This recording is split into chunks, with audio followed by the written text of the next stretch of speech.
And look at that. We're back. It's like nothing ever changed. Nothing ever happened. Excuse me. Welcome back, everybody, to John Talks to Lamb.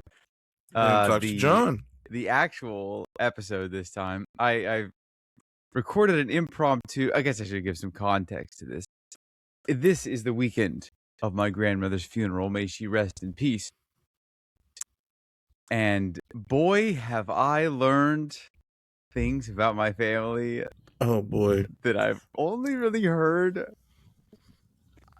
from the shadows. All right, did all the secrets start coming out? I exist in the shadows. Yeah, yes, 100%.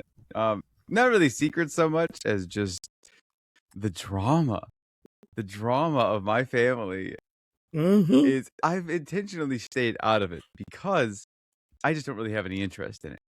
But unfortunately, I have become involved in it against my will. And in hindsight, I should have just kept my own mouth shut, but it's too late to take that back now. Not that I said anything crazy. All I did was say what happened, and apparently that's bad. You should know never to do something like that. Yeah, it's crazy that somebody passing away always brings out a lot of family secrets. Yeah. So I've waffled on this quite a bit. If I actually want to talk about this, or if I don't want to, because you don't have to. This is personal life stuff. No, I know. Exactly. I think, honestly, to me, it's. I had to think of a eureka moment yesterday, and the reason I think it's really funny, and that's why I want to bring it up. Also, before you do, just remember, your family watches this. The people that watch this are on my side. Okay. If it ever gets back to the person that is the problem here, that could be a problem, but it's already a problem, and I don't see it getting worse or better. So I see. At this point, I'm just like, let's just talk about it. And I'd love to dissect it and see what your thoughts are. Oh, boy. I'm roping you into the drama, How am I getting roped into your family drama now? It's, it's like a plague. It's like a computer virus. I'm downloading our family problems onto you, and you're going to sort them out for us. Is this am I now being indoctrinated into the family? Is that how that works? Basically, yeah. You'll be an official Cosper after this. Oh no. So, all right. Sam Cosper. I mean, I guess it's cool. Let me give some context to this. I have 3 aunts. I had 4. One of them passed away a very long time ago because of cancer. And the other 2, or rather the other 3, one of them is my mom. The other 2 that are not my mom are very opinionated. They're very headstrong people. And they are on opposite sides of the political spectrum. And are very opposites across the board, right? Naturally, they butt heads, which makes my mom a neutral ground. They also tend to intimidate a lot of people because of their force of will. I'm trying to be as tactful as I can about this. So a lot of people, in order to get in contact with the 2 of them, go through my mom if they're involved in whatever's going on, right? So my mom is just kind of this filter that everything is getting, she's the mediator, squeezed through. Yes. Is she a middle child? Kind of. There were 4 of them, so she's one of the middle 3? ones. I think she was 3. Yeah, adds up. Continue. Yeah. So, I've been hearing about this kind of my whole life, where it's been going on for something like 30 years or something like that, probably longer, but I've been hearing about it for more and more recently because I've been living around it and getting to experience it more often. But I believe maybe 2 weeks ago, I don't recall if I did talk about getting the D&D books after the will reading. Yeah. The will reading, you briefly talked about that part. Yes. I don't know. I don't recall how much I said about that. I think you just said it, and that was it. Yes, there was a will reading, and at the will reading, things got a little heated. There has been a lot of political maneuvering in the family prior to all of this going down, and at the will reading, there was a situation that began to unfold before me, which was basically uh my mom, neutral zone, right? The aunt that is the problematic one at this moment did an inventory of the stuff. My grandmother was in construction, right? And so he had a bunch of old construction stuff, equipment, old vehicles that have been just derelict for years, just sitting on the property, not really doing anything. And there was an inventory that was done to a certain degree, right? They like went around and saw like, oh, there's an old tractor here, or look, there's a pile of scrap metal, right? But the reason that they were doing that was to get a amount of money at the end that the people that were designing the will could then look at and go, okay, well, this has approximately this much value, thus these people will receive this much compensation for it, all this legal stuff going on, right? And I'm not really involved at this point. This was a couple of years ago. They got it done to the point where they had a list, but it wasn't complete or it wasn't comprehensive entirely, and there were no prices on anything. So my mom had to go and finish out the project. Not that she complained about it. She just is like, it had to get done, so let's do it. So she did it, right? That got brought up during the will reading, where they were like, okay, there was this list made. And then the other sister, the other headstrong sister on the other side was like, yeah, it was like half done, sort of a sisterly jab, elbow throw there, right? It was half done and we had to finish it sort of style. And, I like where this is going. Yeah. And so there, the feathers got ruffled, and then the ruffled feathers returned fire. And there was something along the lines of like, they sort of disagreed for that moment, and then it became very clear that the list wasn't done because my mom did it. She finished it out, and it wasn't my mom bringing it up at this point. It was the other person going like, "You didn't complete this. Let's just keep moving on," right? And all the while, keep in mind, there's like 7 of us in this room, and an attorney who is just sitting there, like paid to be there the entire time, right? And so the attorney's just sitting there and watching him evolve slowly, understanding the family dynamic. He literally at one point said the words, "Now this might be kicking a hornet's nest when I asked this," but then he asked a question about being the executors, because 3 executors on this will, by the way, all 3 of the sisters. Originally, there were only 1. I think there were 2. Oh. And then they put the 3rd sister back on, or rather, my grandma put the 3rd sister back on. Back on is probably a little wild to hear, given the circumstances. Yes. So anyway, right? This will reading unfolds. This scenario happens, and then, the past couple of times that I've been involved in these sort of family meeting, like business decision kind of things, there's a couple of us. We just record on our phone and put it on the table. And it just, sits there. And so afterwards, we get a transcript of the entire thing, and people do take notes during it. But, that's just a habit that I have. And I was recording on my phone, and I had put it down. And during the meeting, shortly after the, hey, we had put together a list. No, you didn't. We had to finish the list under her breath, right? I'm sitting across the table from this person. Under her breath, it's very clear to my ears, right? All of us heard it at the table because there was a moment where maybe I should just describe this, right? She basically goes like this. She goes, "I hate you," under her breath, right? Oh. And both of her sisters, my mom and my aunt on the other side, are like immediately go, "What did you just say?" She's like, "Huh? I didn't say anything. I just chomped my gum."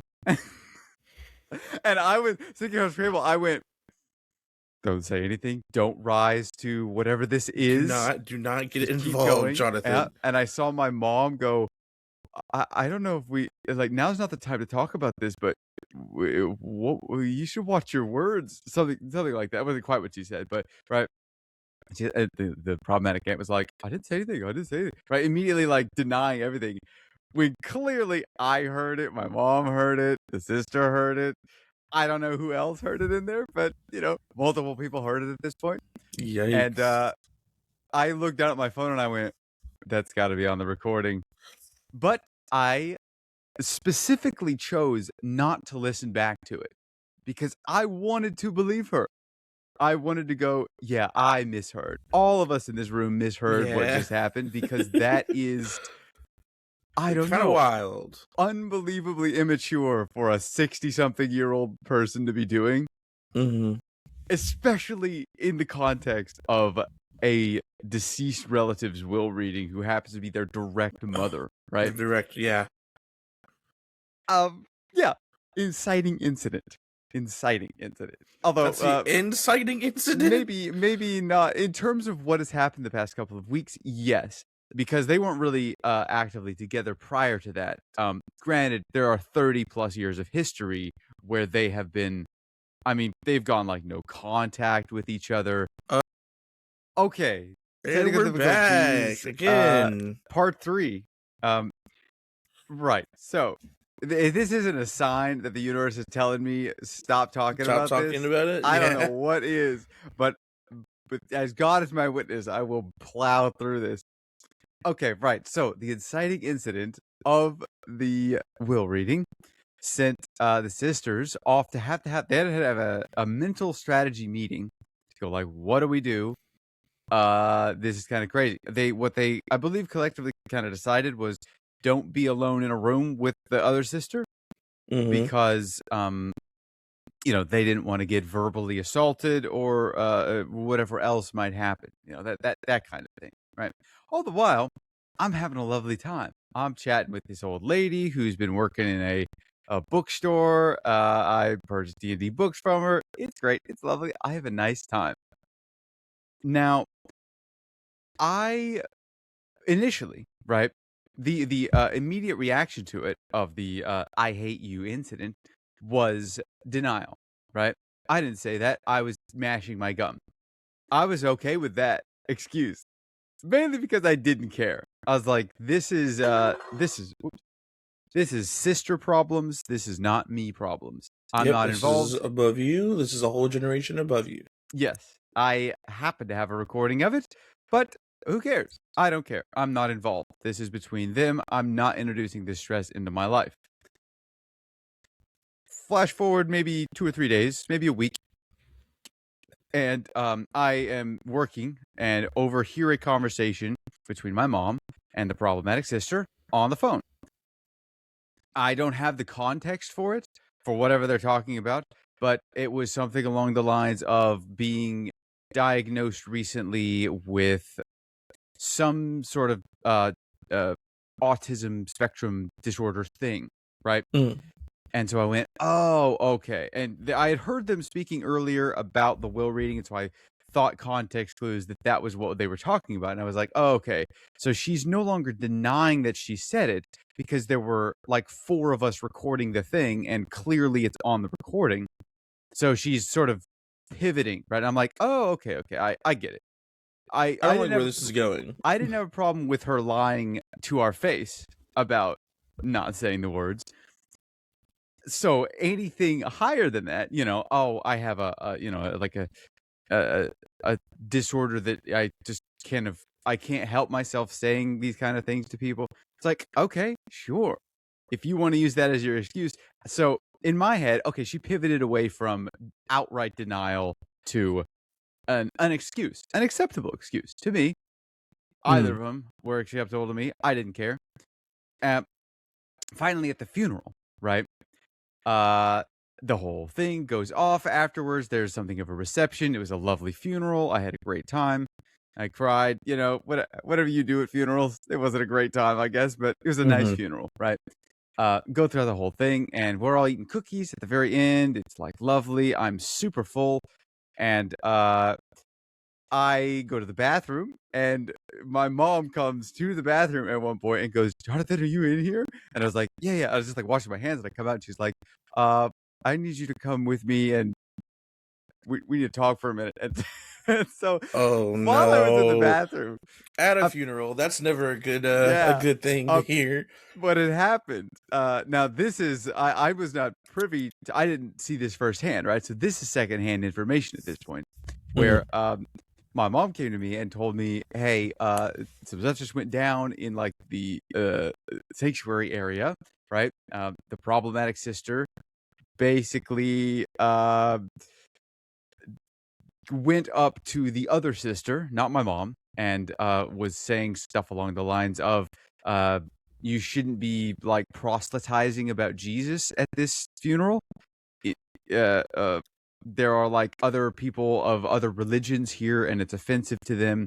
And you're not a good Christian, so you shouldn't be able to. You shouldn't say those kind of things to people if you don't like, believe it yourself." I'm kind of paraphrasing here because I don't really know the whole what was going on. That was the vibe that I got, right? And then our great aunt, who is like their father's sister, I think, something like that, um, literally took the three of them into a room to have some other cousin who couldn't come to the funeral call them and go, "All right, the three of you need to make peace." That kind of talk, right, to these three people. Keep in mind, right, my great aunt's like 80. All three of the sisters are like in their mid 60s, mm. and I don't know who this other person was, but they it was a long-term person that they know for a very long time. Um, and my mom was immediately like, I'm out of here," and dipped and tried to bring the other sister with her, and somehow they kind of got separated in the midst of this, and there was a big talk that the two of the other sisters had in a private room by themselves that ended up with just tears on both sides. And this information was relayed to me, and I was like, "Okay, that's rough. I'm sorry you had to go through that. Are we gonna be okay till the rest of the funeral?" And she was like, "Yep, yep. Let's just plow through. It's we only have one more day left, and then we can go back to the peace of our regular lives." And so then I just go back and sit down at the table and uh, finish trying to eat like cookies and stuff. And there's a very clear vibe shift in Mhm. the environment of the funeral. A lot of people left immediately after that incident because it was pretty public. Yeah. So it was kind of dwindling down at that point, and it was like me and my people, the younger folk, right? And then there's like four tables at the back of this, so it was me and my people, and then the table next to that was, I think, the people that had come with the problematic sister, and then like two other tables beyond that, right? The third table was like my mom's table where she was at with some of the other people, and so I'm sitting at the table, and there and I don't remember who came up to me and asked if they're like, "Hey, is there like a weird energy going on right now?" And I'm like, "Yeah, things kind of like kicked off a minute ago." And th- they asked me the question like, "What's like going on?" Oh, And I John. immediately went, "I shouldn't say anything. I really shouldn't." Like this is in my head, right? But I'm like, okay, well, Mhm. they're not like I'm not spreading. It's not like me spreading rumors, right? What they were Uh-huh. asking is they were like, the question was along the lines of why, because it wasn't deniable that they got into a fight. I mean, it was a very public fight that they got into, and they literally got taken out of the room by another person to go and have like a talk together, right? In front of everybody. So it's like, okay, that's not deniable. That just happened. What these people are asking for is context to that. And so I was like, uh, I was like, okay, well, I mean, they're just asking what the incident was, not if it was true or false. And so I was just like, well, uh, this is the last thing that I know that happened, right? And so I kind of explained the will reading thing. And I was just like, yeah, there was this sort of thing that got happened and John. said in that. And that's why there's this big misunderstanding. And then this thing obviously just happened. And I relayed the information that was relayed to me of the conversation that happened, where they were like, you shouldn't say stuff about Jesus because you're a bad Christian. And Oh yeah, there was also something along the lines of like our mother never loved you or something like that, or our mother disliked you most. Something Oh. crazy like that from the problematic sister, not from the other one, right? Mhm. Uh so I kind of just relayed this information and was like, yeah, that's why this situation is so weird right now.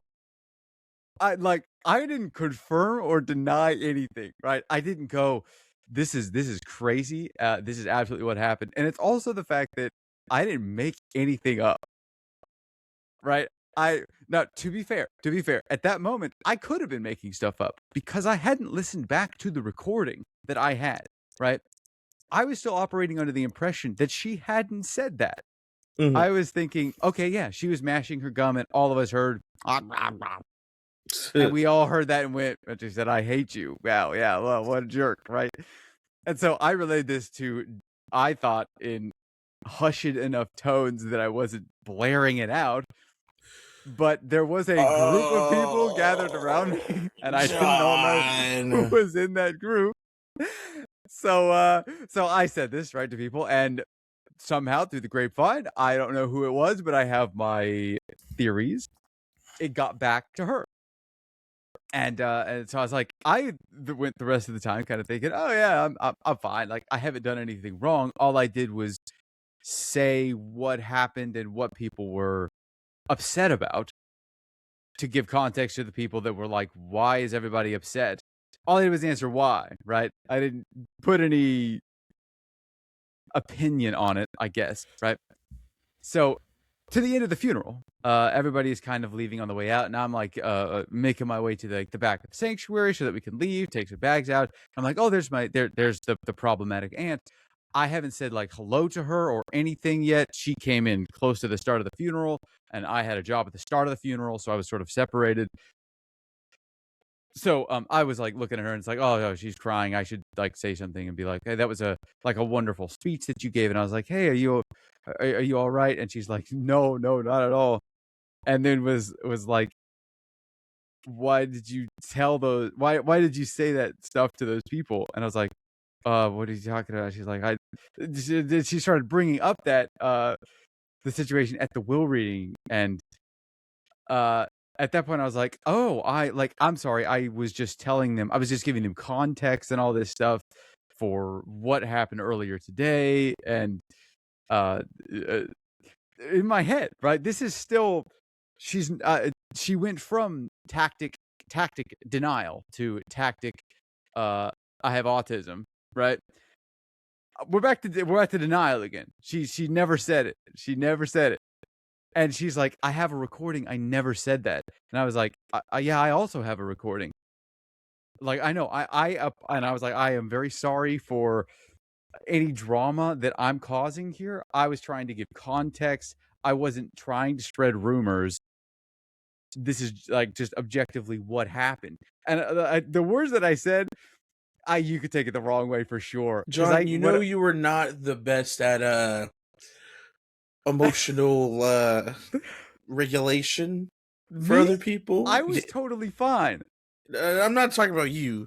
You hey, listen, you may not be the best at comforting people in their time of need. That is true. I will accept that. But the words that I said that I did hear kind of ring in my head after I said it was like, true or false, it doesn't matter. I was giving context. Yeah, that's And I was probably like, not the best thing in you could have hindsight, said. that sounds a little calloused. It's true, right? But it is Maybe a little so. bit like, okay, I could have softened that up a little bit. Now, to maybe give a little bit more credit to myself, I have filtered at least 2 messages that were going to be sent to our collective group chat about this that were very, very heated, specifically towards this sister. And I had to bring them down, right? Mhm. From a boil to lukewarm room temperature, like with nice language and sort of like not pointing the finger at anybody and making anybody upset. Yeah. So I feel very aware that I can do this. It's sort of like Matrix style. I can see what will make people very upset. And in the moment I was like, okay, I maybe I shouldn't have said some of the things that I said just because of the phrasing of it. Nothing I said was bad per se. But, if I hit somebody with I'm not trying to maliciously spread rumors, but regardless of the truth, I did relay this story, and I was like, "I'm sorry for, uh, relaying the story, I guess." Mhm. Like, I didn't realize that would be as bad of a faux pas as it was. I haven't received the same sort of tactful training, I guess, that the rest of these people have. Oh, yeah. All I was doing was, like, relaying what actually happened, and half the people I was telling that to were in the room with us when Mhm. it happened.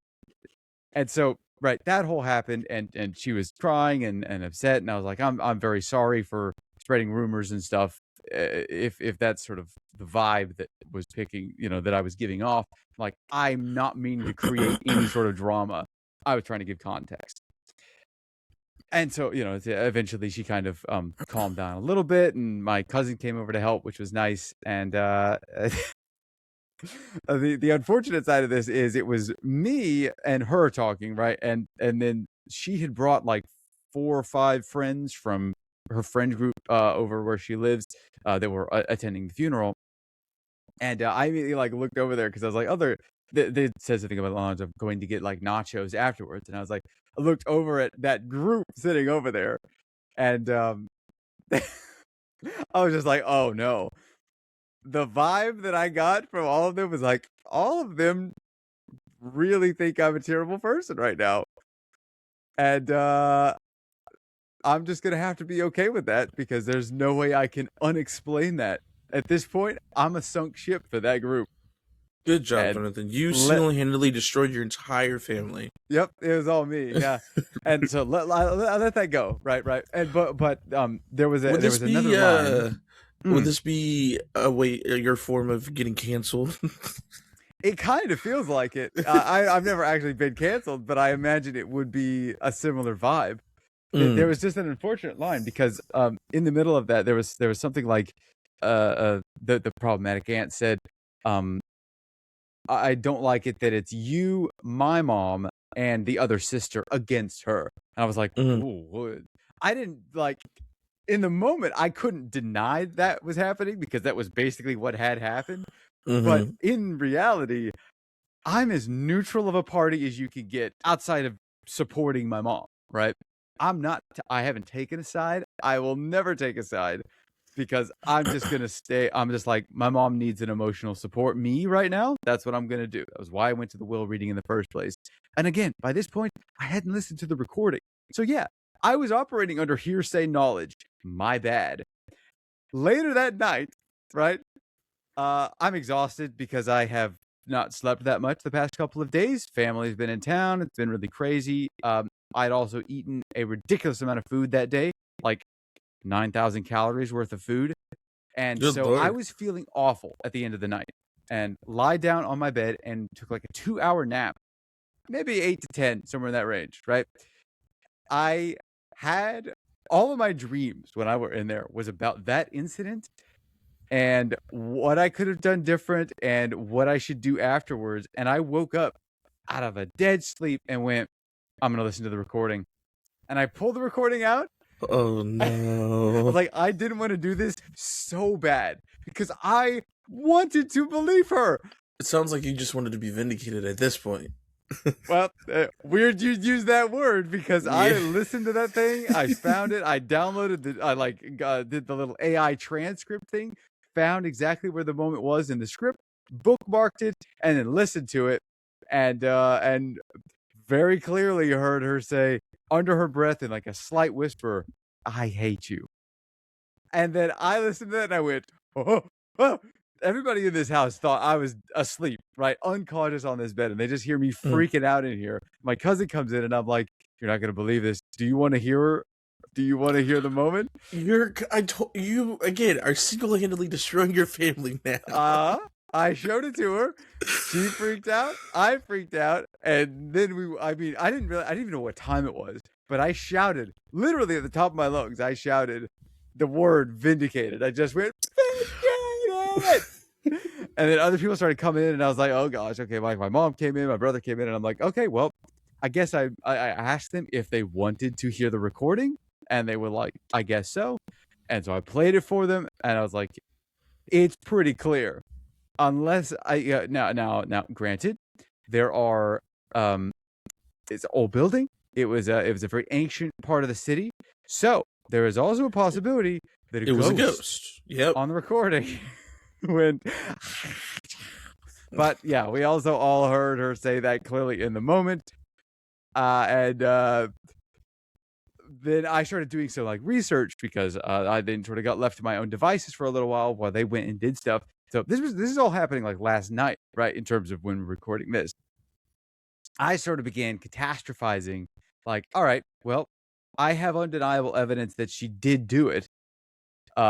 Should I send her the evidence alongside a message from me going, I don't care what you said, but this, and show her the moment, be like, this is the moment that your sisters are very upset about. Mm-hmm.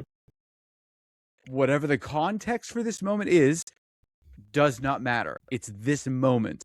So, because she said when we were talking yesterday at the funeral that she also had a recording and didn't say it. And I was like, that's great. I also have a recording that I haven't listened to and don't care what's on it. All I was doing was giving context, right? There's no motivation behind what I did other than providing context.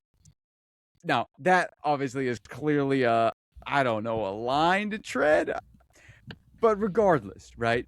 I was looking up, like, what do I do about this? Like, should I send it to them? And I was like, I think the term, now I'm not super familiar with these kinds of terms, but, right, like, the word that I keep popping up with is gaslighting. Like, am I being gaslit? And so I like looked up the clinical term for gaslighting because it's sort of been diluted in the modern era where people just use it to be like lying. And no, gaslighting is an actual like mental manipulation where you totally rewrite history. Mm-hmm. And that is literally what was trying to happen. In the moment she did it, all of us heard it, and she tried to gaslight us into thinking we misheard. And it worked enough at the moment. Like, all of us clearly still believed that she said it, but we moved on because supposedly we're all adults and we're in a professional attorney's office doing a will reading. Not exactly the time and place to have a sister confrontation or at a funeral. But regardless of that location-based problems, gaslighting was effective in the moment. All of us still clearly believed it, and so I thought she had pivoted tactics. So therefore, me telling people that she wasn't denying it anymore was fine. Only to find out that she was, in fact, still denying it and had evidence that she didn't do it, despite there being evidence, right? So I was like, okay, well, what if I send her the evidence and just be like, hey, this is it, right? And immediately went, in my head, I immediately went, that's a bad idea. But I should Google it just to be sure, just to be safe, right? Like, maybe I should do this to try and salvage a relationship. And looked it up, and I was like, yeah, should I send this to somebody who I suspect is gaslighting me? Should I send evidence to a gaslighter that proves they're gaslighting? And Google was immediately like, no, don't do that. They will find a way out of it somehow that you can't think of. And I was like, I already know how I would figure a way out of it, right? This is a digital recording. I'm a video and audio person. It's so simple for me to just drop in like a little line in the middle of this. And I was like, all right, well, well, who cares if I send this to her and she goes like, you clearly digitally manipulated this. I'm like, all right, go take it to a specialist or something. I didn't do anything to this file. But, you never know. Like, this is the catastrophizing that was going through my head, right? I was like, okay, well, I send her the file. She manipulates the file before sending it to the person just to ensure that it is manipulated. Then it's just like a total hearsay argument. And that was like just one possible example that when I brought that scenario up with other people, like my mom, she was like, I didn't even think that would, that wasn't even an option. And I could think of like 35 other ways she would deny it. It's like, okay, yeah, so don't send it to her. That was like the main thing. But in the end, right, the crazy thing was, the reason that I'm even bringing this up on the podcast is that I'm like, all right, this is a weird feeling for me. I've been so out of family politics for ever. I'm just so disinterested in it. It's a waste of brain power. But I have been given a live hand grenade, and my finger is like on the it was yesterday. It was on the pin to pull this grenade trigger, and now I'm looking at this. I'm holding this grenade like a little baby egg, going, I know how to nuke a relationship. That power is crazy. Oh my god, it's unbelievable. Just to, I think the word yesterday was that has been used to describe me is, I am emotionally intelligent to the point where I know what's right and wrong, but I choose to do the wrong thing sometimes because I am who I am. So yeah, that's kind of the scenario that I find myself in right now. And the reason that I'm bringing this up on the podcast is because I'm like, last night I could have sent her the grenade and just said what I thought. I mean, if this ever gets to her, I suspect our relationship is over. Oh, absolutely. And I don't know if I've even said anything bad. All I've said is reality. I've made a few offhanded comments, sure, but like if somebody said, I can't even imagine what it's like being on the other side of this. It's yeah. So that's sort of the context of this entire story going in. Questions, comments, concerns. There are more. I can keep going. What do you mean there's more? Like I said, there's 30 years of history, and we covered a little bit of it. We covered a little bit. To my knowledge, we don't need to air out all of your family's laundry today. Hey. I'm going to title this episode Her Name, and there's nothing you can do about it. Don't do that. Oh, you're trying to get us destroyed. Well, one of the things I thought about was, for a very long time, like my entire life, basically, my grandmother, the person who we buried, well, not buried, but had a funeral for the other day because she was cremated, and we have her urn. She's sitting on the table out there. Anyway, right? I have been told from multiple sources that this aunt is extremely intelligent, and she is. She is like a mechanical engineer or an aerospace engineer. Right? She does like crazy engineering stuff. I can't even do basic math, right? So in terms of that sort of thing, right, she's very highly intelligent. And in my head, while we were doing all this, I was doing all of this yesterday, I was like, okay, if this is the tactic that she's been using for 30 years on her sisters, and she's trying to use it on me now, I'm like, this is so demeaning that she thinks she's intelligent enough to pull this off. I mean, if it's been working for this long, of course, yeah. I just don't understand how you could possibly be. I was like looking it up, like, all right, what are like common other things that these sort of gaslighting people like to do? And there's like, okay, there's like narcissism, and there's two kinds of narcissism or something like that. I really didn't look into this very much because I saw like regular narcissist or like confident narcissist and then like vulnerable narcissist, and I immediately saw the vulnerable one and was like, man, that's like her to a T, basically, where she will victimize herself while also being super superior about it, I guess. I don't know, I'm really not good at describing this, but I just read one paragraph and went, man, this is like a horoscope, and sort of read some of the like strengths and weaknesses of what vulnerable narcissism is, and went, okay, yeah, I should just stop looking into this because I'm very quickly losing interest in this line of reasoning and my entire relationship with this person.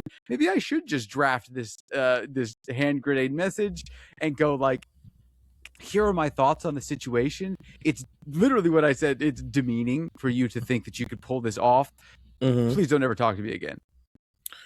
And just like send that message and block her. And then I went, okay, if I did that, every family interaction going forward would be crazy. I feel like I'm such a non-problematic person, and we're always walking on eggshells with 75% of the rest of the family. What if I join the rest of the family and become one of the eggshells that people need to walk on? Is that what do people get out of that? I don't understand. I was like, when people were crowding around me, like just the cousins that or the people that were my age, like right around me, I was like, okay, this is really awkward. I don't like this situation. But do people that enjoy being problematic, is that why they like it? Because people are crowding around you going, ooh, what is being this? the center of attention. Yeah, like what is this stuff that this person knows that the rest of us don't know? We need to learn this. I'm like, this feeling sucks. I don't want to do this ever again. And immediately after, I was like, I should have kept I should have never said anything. Oh yeah, but that's just feeding into the problem and feeding into the delusion and joining a side, right? Is what it feels like. If I'm being regardless, you're going to be joining a side. Unfortunately, if I'm being shoved in the box of being an enemy of this person, I would rather be an enemy of this person than a fake ally. At this point, I'm like, I'm kind of sick of just like riding the fence. My absolute apathy towards this has been undone because of how villainous the people involved are. I'm trying to be a very upbeat person. We're gonna title this episode Family Feud. Yeah, this is crazy. Okay, so I don't know. I feel like I have kind of accurately described this. Sorry, yeah, I kind of went off on a tangent. She's been tested, I think, right? Very intelligent, right? She has a very high IQ. I don't think that applies to like emotional intelligence at the same time. She could do math. Great. We need people to be able to do math. But when it comes to, proper actions at a funeral and a will reading of confronting your sisters and making a big show in front of everybody, not so much. That does not strike me as an intelligent thing to do. Anyway, that is just like one of the many threads that I was sort of unraveling last night of, okay, yeah, if she is really intelligent, she's just trying to use that she's abusing the power of her intelligence to gaslight people that she thinks are less intelligent, and she now thinks that I'm less intelligent, which hurts me, I guess, but I have never had a high opinion of a lot of people. I tend to hold in terms of valuing opinions, I'm number one. Everybody else, for lack of a better system, because I can't be bothered to make a system, everybody else ranks below that. I don't value anybody's opinion higher than anybody other's opinion other than my own. Maybe that's crazy. Maybe that's narcissistic. But I think my lack of interest in other people's opinions on whatever is a benefit to myself.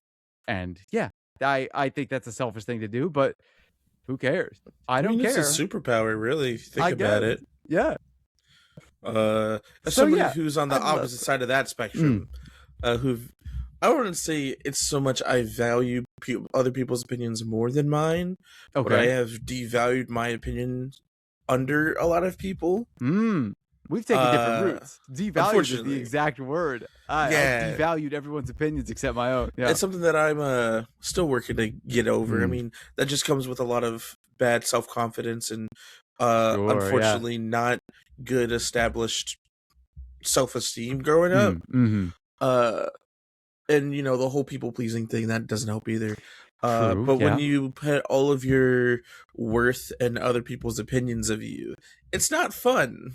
Like, it's great when it's good, but when it's not good, it's bad.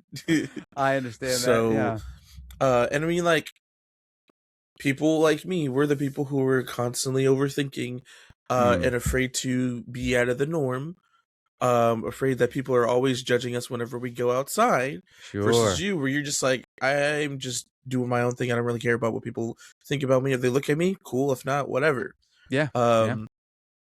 And that is unfortunately one of the many reasons why I don't do a lot of things, because of fear of judgment.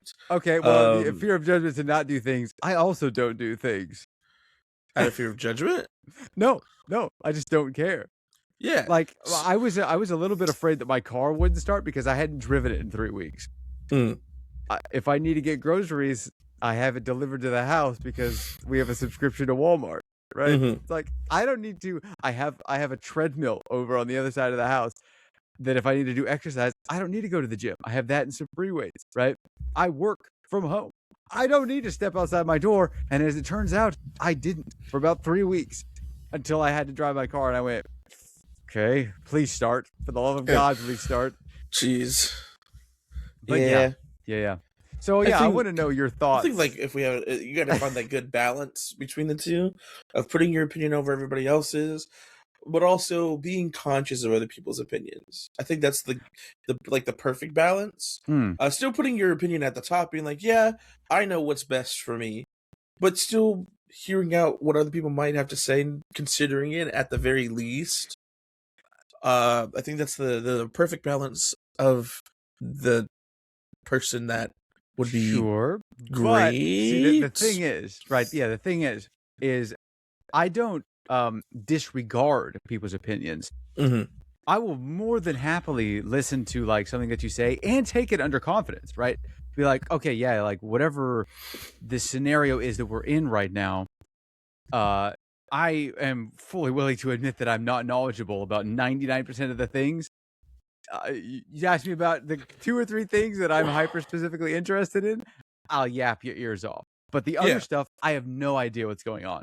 And I don't just like disregard, right, any information coming in as not my own. It's more like it's more like, oh man, how do I even describe this? Maybe the easiest way would be like, okay, like let's say I write something, right? And I need to go and show it to somebody in order to well, I've talked to you about this process before where I'm like, would you show me the damn manuscripts for UJS? Like, I know there's a process that I've seen a lot of writers go through where they write the thing and then they send it out to like 7 or 8 people that they really value the opinions of, right? And then they come back with those notes and they adjust it. I'm like, all right, I legitimately don't have 7 to 8 people whose opinions I value. I have maybe 3 or 4, and that's pushing it, right? Am I one of them? Yes, I would definitely send you my manuscript. Now, would you read it? Would 2 or 3 of the people that I would send it to read it? I mean, it depends on how long it is. It might take some time. It would be a book. It would be like, I don't know, 300 pages. If you give me like a year, I'll definitely read it. Exactly. That's why you're maybe on the chopping block. It's like, all right, I'd love to know what Isaiah thinks of it, but my God, I need something in 2 weeks, not 8 months. I mean, listen, I'm a busy guy. That's exactly my problem. It's not you, right? I want you to read it, and I want to know what you think about it. I also have to just consider the timeline of it, right? Yeah. But anyway, that's totally unrelated. That's just. I mean, it's kind of related because let's see. For me, on that again, the other side of that spectrum, I have all that I'm sitting on. I have the manuscripts for UJS that I've been sitting on. I have not sent them out to. Well, I think I sent it to you. I sent it to my friend Kiera. Both of you guys were film students. I think it was only you two so far. But okay. What's it called? I don't think I've heard back from either of you about it, but I know everybody's lives are busy and everyone's got their own thing. I also forget that I have it. I forget about UJS all the time. True. Yeah, I feel that. But the reason why it took so long for me to even do it is because, again, that fear of judgment. Or because I also realize until more recently, whenever it comes to the things that I make, I, again, have that fear of judgment. And I don't like people telling me how to make my work better. Sure. Or more cohesive. Yeah. So if I just make it and don't touch it and don't let anyone see it, they can't do that. Because in my mind, it's the perfect vision. And if anybody breaks that facade, then I'm just like, well, this isn't my work of art anymore. This isn't my perfect masterpiece. Now it's awful and terrible, and I can't work on it anymore. But I've since broken out of that a lot more, such as with my comic that I'm working on, right? Or like me just because one of my biggest things was being perceived was terrifying. Oh, sure. And so like one of my things I used to be terrified of doing was singing in public. Now I don't really care as much. I do it at work all the time. Okay, that's good. But like with the comic book, I made it. I told people about it. Everybody wanted to see it, and I was like, oh. And I made the cover of it, and I showed Jacob and Anthony, and they both were like, that looks good, but what if you did this? And my brain immediately went to, well, this is a piece of shit, and I don't want to do this Oh, anymore. I see. But we powered through it. We're all working on chapter 3 now, so Nice. like Yeah. we're still getting better at it. Another thing is, with Lamb a la John, I have people who give me suggestions all the time, or like ideas and things like that, and they're like, Oh, I'll listen to them. I'm like, yeah, that's cool, and then I'll be like, this, like your idea is cool. However, I don't think it fits in the Lamb a la John vision, because this yeah. is me and John's child. We don't really need your input. I don't say that to Sure. them. Oh no, I feel that. I feel that. Or people who want to like jump on and help out with Yeah. certain things, like the D&D thing. Mm. If we ever end up doing that, I still got to work on that some more. Oh yeah. Like I've obviously talked to Jacob and Anthony about it, as well as our other friend Artemis. Right. And so like that's the podcast pretty much. But Yeah. like I've talked to Okay. all of them about it. They kind of came up with their ideas. Jacob was like telling me his ideas and like how he wants to do the editing and things like that. And my brain is like, I hear you, I do, but this is my child. And I want to do it how I want to do it. So I love that you want to be involved. There is, I think, one of our collective weaknesses is delegation. Yours and mine both. I can't. I have such a problem not being a just absolute control freak about it. Mm-hmm.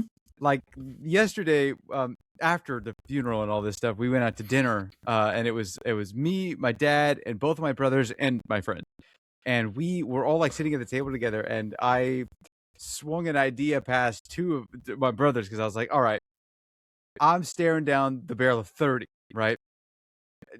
Granted, the age of 30 is not crazy, it's an arbitrary milestone, right? Yeah. But I was like, I've set a couple of arbitrary milestones at 30, right? Like, I want to see my abs and I want to be published by 30.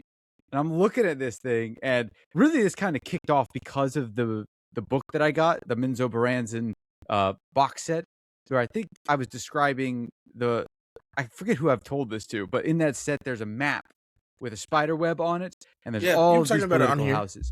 Yeah.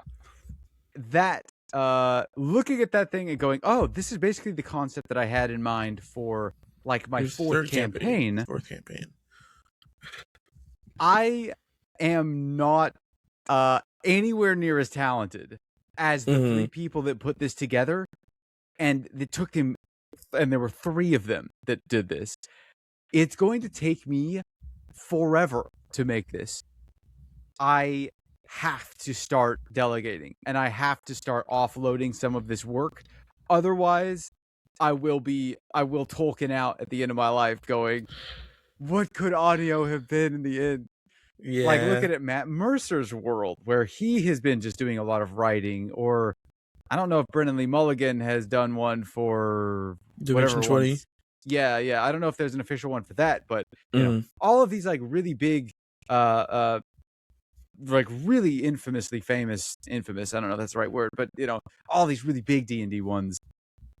I don't know what their teams look like. I don't know if it's just one person designing all of it, but yeah, I softballed an idea past both of them, that I was like, hey, if I give you a prompt and give you a town, could you make a plot for this town?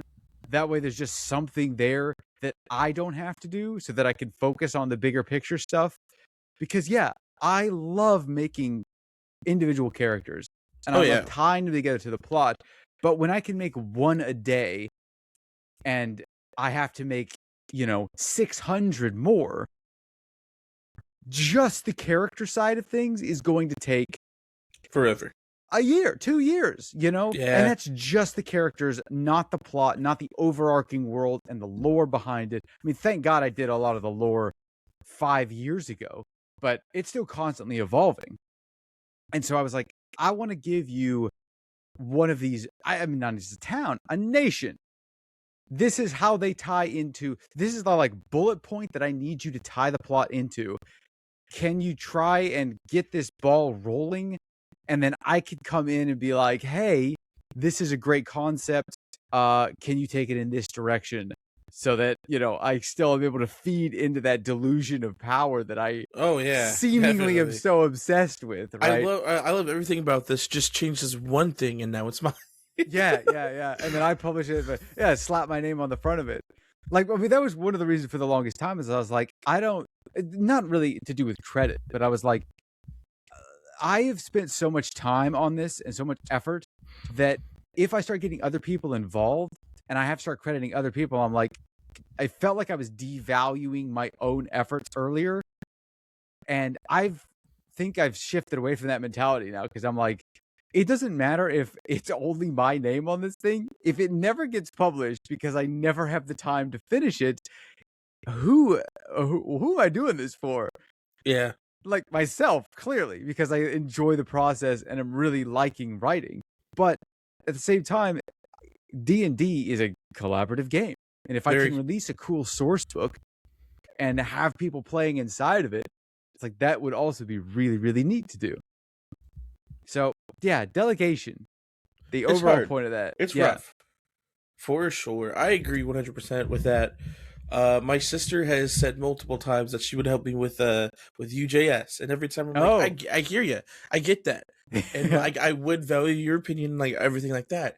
But the way I want to do it is I want to get through the first pass of everything, so I can have it all written out essentially, and then from that point, I'll have other people jump onto it. I just have to get back to it, unfortunately.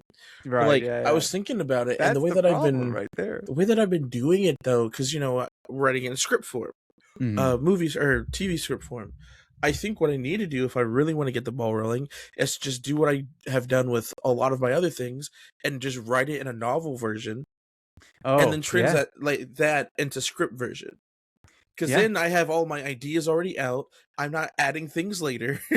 True. Or I'm adding a lot less, I should say. I already have like everything plotted out because I already have too much going on in there to have in one mind cohesively. But yeah, and the other thing is, unfortunately, I've talked about this before. I am a jack of all trades, master of none. Yeah. And because of that, I don't have one singular thing that I'm like, oh, this is my passion. I can't do that with anything. Sure. And it'll be the thing that I focus on forever because I can't. I mean, I haven't released music for 3 years. And that was my thing for a while. Yeah. I've been sitting on mountains of it that I want to do.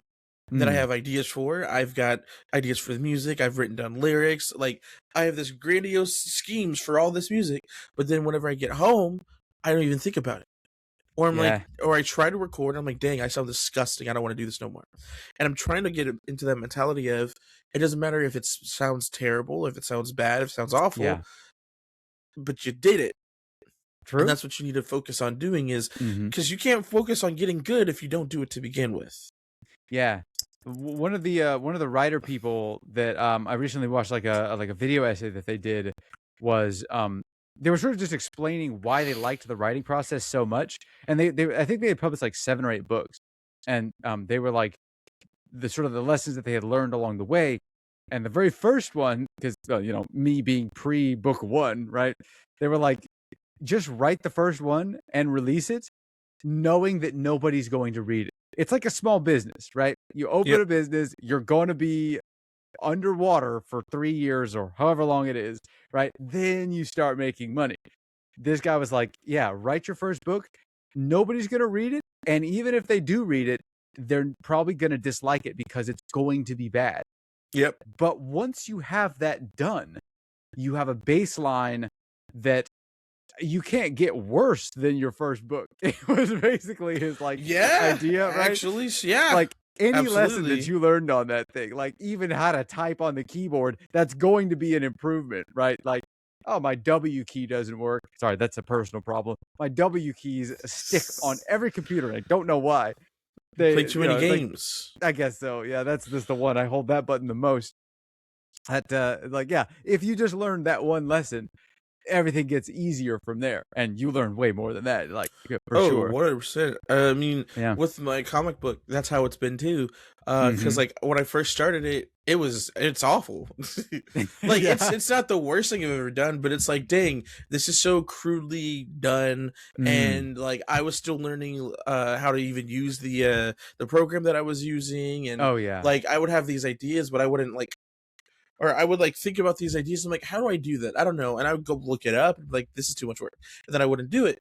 Or like, and it was just like, dang, there's so many things I could do with this, but I don't Right. have the know-how. But by the second chapter, I had already kind of figured out I'd got my process down. Because like for the first Mm. chapter, if we have, our panels, I would, take the screenshot, put it on there, make it fit as well as I can, and then I would Right. just grab the tool to make a shape and just go around it, and hopefully it fits properly. Now I learned that instead of doing that, I'm able to select the image, grow the selection, and then fill out that outline as a border. And Oh. that takes a lot less effort and it looks a lot cleaner. Yeah, okay. Um, I've learned how to do two different panel breaks, like breaking panels, in on the page. Yeah. Which the first one just came as an idea, like, oh, this would be cool. Sorry, three different ones, and each time it got progressively better. Nice. Yeah. Um, and that's just kind of how it is going with this. And now I've got to a point to where instead of just full on just getting a screenshot and that's it, I've Mm. learned how to make poses for the characters during the game, so I can get actual good shots of them. Okay. I've figured out how I can crop images to get something out of the image that I want and stick it onto another area, so then I don't have to go through and be like, how am I going to make this work? Like I'm streamlining the process and I'm really Yeah. kicking ass now. And That's I'm great. so excited because it's just only going to go up from here, because the more you do it, the more you get better at it. True. Yeah, learn skills. I think hold on. Let me look at our oh, wait. I think we're at time. I'm not really sure. Right, we were at least 10 minutes from the original recording. I think so. Yeah. You very successfully avoided commenting on my family's demise and Oh, misfortunes. I completely forgot about that. I will give you my quick 2 cents. Sure. The Just know worst that thing this you can will be used do, against my the worst thing opponent. you can do, Mm. when it deals with people who gaslight, is give them a reaction, because that just adds fuel to the Mm. fire. Oh, so you're saying the last 45 minutes was a real problem going No, forward for me? I'm talking about, hey, I just went through the recording, and here's Mm. what happened. Blah blah blah blah blah blah. Oh. Granted, I've if even in my own family, this current generation of people and beyond is really good at kind of calling people out, Sure. uh, and not letting things continue to be the way that they have been. And for a lot of the older generations, they either have to adapt to that Yeah. and be like, okay, you know what? Nobody's called me out on this before. Maybe I need to look at myself. Or Mm. they deem you as a problem child. And that's a whole other issue. Um, but it's kind of comforting to know that, everybody has family feuds, Uh-huh. family affairs. And Yeah. so, because I don't really ask about people's families, I don't know what people have going on in their families usually. Me I know what's neither. going on in my family. Yeah. And my family has some family feuds going on that have been Oh, long okay. standing. Yeah, yeah. And a lot of them I'm not involved in. Half of them I wasn't more than half of them I wasn't even alive for it. Well, And yeah. it's just Me neither. ongoing. Me neither. Uh But all it takes is one step. and yeah, it does take one step. I have some family members who are from my generation, if not Yeah. barely from the previous one, but like my age, who have gotten involved in one thing or another, and they've Oh. been going through their whole thing with that. And one of my older relatives has told me that, because this relative was involved with some family drama, Yeah. and because of that, me and my closest family members, my siblings and my cousins, we've all gotten our opinions based on that, and then just some other things we noticed. Okay. But that specific older family member has talked to me about it and said, don't let our experiences dictate how you feel about them. Go based on your own experiences. And if you deem that maybe this person isn't worthy of my time and effort, sure, that's cool. But don't do it based on what they've done to other people. Oh, okay, yeah. In your case, there's now things that you are involved in. Yeah. That's why I didn't get involved for so long, is because everything I heard was secondhand. Yeah. But now, and that's the big thing. Firsthand experience. And my other favorite thing is once you become a certain age, all the family secrets just start unloading. They just get revealed to you. True. And you're just like, wait, what? That makes so much sense now. Because I learned some secrets about my family, and I was like, oh, or some rumors about my family. That's interesting. Yeah. I'm not gonna put in my 2 cents about that because that's none of my business. But if that is true, that's actually wild. Yeah. For the longest time, I was out, and I still want to be out. In the middle. I'd like to get back out again. I understand. Well, if you want to get out, don't send that message, because that's just going to do nothing. That's not even adding fuel to the fire. You're starting a forest fire with that one. Well, the bridge is already burning. I feel like I doused it a little bit, but that thing is still drenched in gasoline and could go up at any moment. Fair enough.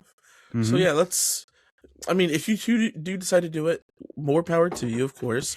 If you don't, more power to you as well. I mean, at the end of the day, whatever you decide is best for John is up to you. Yeah. And if you decide, what, I'm just going to cut off. Yeah. That's what some people do because they don't want to deal with it anymore. Yeah. The only real problem with that is the next 8 months, we're going to be working pretty closely together. Not directly, but as one of the executors of the will, my mom is going to be working with the other executors of the will, who happen to be the other sisters. Well, then, at that point, just weigh your options. Yeah. My option right now is do nothing, and that's exactly what I'm going to do. All right. Just like I was trying to do beforehand, and then they dragged me into this. I don't know if they dragged you into it. I got dragged into it. I don't know. I don't think any of them made you tell the youngsters what was going on. There were no youngsters. They were all my age. Yeah, y'all were the youngsters. Oh, I guess that's what you mean. I didn't go hey kid, see that one over there? Look at this. Listen to this. Stay away. You would not believe what I heard. I could have gone way worse. I know way worse. It's fine. It's fine. You know what? I think it's time. Yeah. Before you get canceled by your family, actually.